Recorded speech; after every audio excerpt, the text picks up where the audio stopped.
酸性ガスを出さずに石油を生成する温度もなんとなくわかりました。もう少し煮詰めたら冷却室をカスタムします。ならさ、配管室と蒸気室を分ければ良いんじゃないの？確かにそうだが、どうしてそうなった？今、気づいたんだけど、どうしたの？ご飯中にリセットしても、カロリーが足りることがあるのね。湯気サバチャンネルへようこそいらしてくださいました視聴者様。いやー前回は苦戦したわね。これ嫌い。すっかりトラウマになっちゃって。ともあれ、マグマ精油がかなり進んだのは確かよ。それなんだけどさ。どうしたの？なんか、しっくりこない点があってさ。ふむ？原油に400度を押し付けて、石油にするじゃん。そうね。それをさ、さらに熱を奪って扱いやすくするわけじゃん。ああ、なるほど。熱回収できないかってことね。そういうこと。すんげー無意味なことしてる気がして。これは無力感が半端ないわね。とはいえさ、この世界では熱の一方通行ってないわけよ。そうなんだよな。平均化はあるけども、クーラー系でもオバヒがあるから無理できない。なんとかならんのかねちみ。昭和の社長感を出しても無駄よ。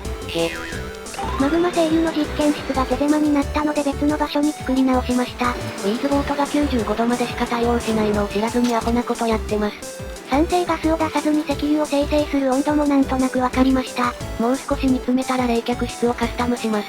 あとは施設の規模というか、蒸気室のサイズとか水分量とか、ここの部屋のサイズとかね。小さくできるならその方が良い気がする。問題は、メンテ性能ね。液体ドアどうしたもんだか。最悪は機械式ドアで工夫するしかないな。仕様の穴をつくやつか。微妙な気分ね。他にやりようなくないか？どうしたの？マグマって液体ドアに使えないかな？何を言って。あれ、明暗だったりすんのか？試してみるべ。今週の、自由研究の、コーナー。人体実験の間違いだろ？うっさいわ。しかし大丈夫かな？いきなり溶けたりしないよな？エイリアンみたいな感じにはならん、と思うけど、一応、今回のお題はこちら。各方面から石が飛んできそうなお題だな。狂気の産物だとは思うわ。そもそも冷めたら火成岩になるから意味ないんじゃないかと。それはそうなんだけどさ。突入するぞ。怖い。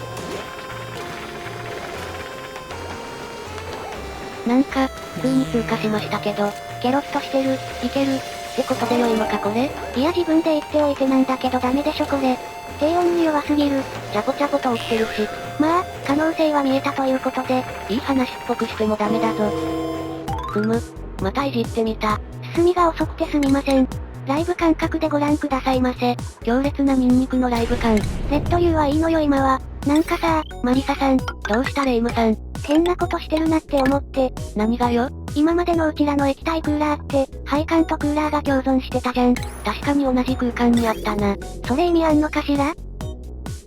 まあ、ないわな。ならさ、配管室と蒸気室を分ければ良いんじゃないの？確かにそうだが、どうしてそうなった？冷却ループの最小単位を探ってたら、変なことしてるなって思って。なるほど。確かに蒸気室、ボイラールームに配管を持ち込む意味がないな。そんなわけで分けてみたのがこちら。蒸気室がさっぱりするな、これ。というか横が4マスでいいのか。もう少し頑張れそうな気はするけども、まあこれでも実用に足りるんじゃない？いや十分だろ。余裕をとっても9マスで2機置けるわけだからな。もう少し、こねてみるけど、これ以上は電源が持たないんじゃないか？まあ2台で2400ワットだからね。簡単ですが構造をご紹介。うちの知識なんて使う人、いなさそうだけれども。こんな感じです。下が配管室、上のラインが冷却先、右下への流れが冷媒の戻り。これでもダメはダメだよな。液体タンクとの合流でスタックするから。これについては半ばお手上げだったりするわ。やっぱり貯水池を経由するしかないんじゃないのか？まあ言ってしまえばタンクと変わらないし、毛嫌いせずにやるべきかもね。もういいだろこれで。汚染酸素も活用するだろうし。液体クーラーが2台あっても、合流層として機能するしね。液体クーラーが複数あっても、温度設定に違いはないしな。問題があるとするなら240ワットが常時必要って点でしょうね。だろうな。なんか、ロート状の形状からタンクに流し込めないもんかね。つまり排水口の逆が欲しいと。そういうこった。それがあったらもうポンプがいらない子になるわね。追加されないだろうな。こねてみた。冷却室が2段構造になりました。蒸気室を利用する第一冷却室。目標温度は150度にしてみてます。そして冷媒を回す第二冷却室。20度ほどで回収室へ回します。シンプルな割には割と良くない？良いとは思うが、問題はパフォーマンスだろうよ。どんだけ温度変化させられるかだからね。パッと見た感じでは第一冷却が遅いな。冷媒を回そうか？キャパ超えるんじゃないか？多分超えるわ。単純に部屋が広すぎるのかもな。今、何トン扱ってるんだろう？データを見てきたわ。整油室が最大40トン。それ多くね？多いわね。第1冷却室が39トン。多い多い。第2が26トン。ダメだろこれ。20トンくらいで統一しない？ 10トンでも良さそうだけれども、オリプレの入力ってどんだけだっけ？毎秒 833g。1サイクルでほぼ50キロ。思いっきりオーバースペックだろこれ。いやでも、冷却にどんだけの時間がかかるかによってランニングコストは変わるでしょう？まあ、そうだけども、この辺は閉鎖コロニーの痛いとこだな。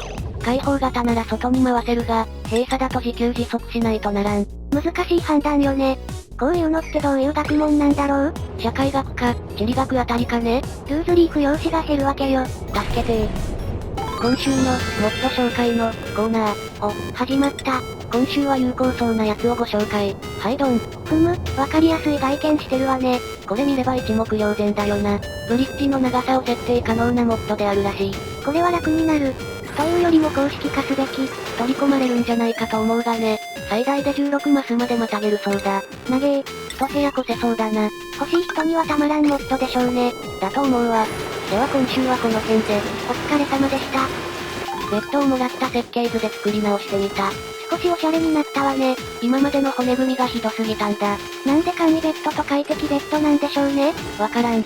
最低と最高というさじ加減は何もかもわからん。それと、装飾地のためにカンバスを設置した。倉庫エリアとかひどいからね。地道にカバーできると良いな。今、気づいたんだけど、どうしたの？ご飯中にリセットしても、カロリーが足りることがあるのね。咀嚼回数で決まるんかな？時間じゃない？なるほど、そんな気はするな。しかもさ、面白いのがその先で、ポイされたご飯を他の隊員が食べても、きちんと満足するみたい。なんだそれ、重量に変化がないのか？そうなんじゃない？だったら、食事中にここに移動とか使えば、一つのご飯で全員満足するのかな？すんげー面倒くさいけどやれそう。これこそ自由研究向きじゃないのか？わかったわかった。随分と懐かしいものを動かしてるわね。再設置した。視聴者様からもご指摘があったが、酸素が気持ち薄いみたいなので。上の階層はごちゃごちゃやってるから、色々と途切れがちだからね。少し、怪しいかなってとこだな。寝てる時に息苦しそうなのは見ていて辛いわ。相変わらずストレスはゼロだけどな。これさ、幸福度ってあるんだっけ？なんかあったような気がする。覚えてないけど。プラスにも触れるとモチベ違うわよね。そら違うだろう。幸せにしてやろうってプレイヤーはいくらでもいると思うぞ。もうここまで来ると仮想環境でペットを飼育しているようなもんだからね。さらにその中でペットまで育つという。すげえ時代になったもんだな。マジで夏休みの自由研究にお父は良いと思うわ。上層教育にも良いし。最近の子供はしつけにしくじると、カブトムシ型ヒヌと電池を変えてっつってお父さんのとこに来るらしいからな。怖い話ね。相当にな。そのまま歪むともう何するかわからん。カブトムシねそういや先日、外に置いてたサンダルの中でセミが浮かした跡があったわ。たくましい。さてそれじゃ補給品も来たみたいだし、動画を締めようか。はいよ。ご視聴いただき、誠にありがとうございました。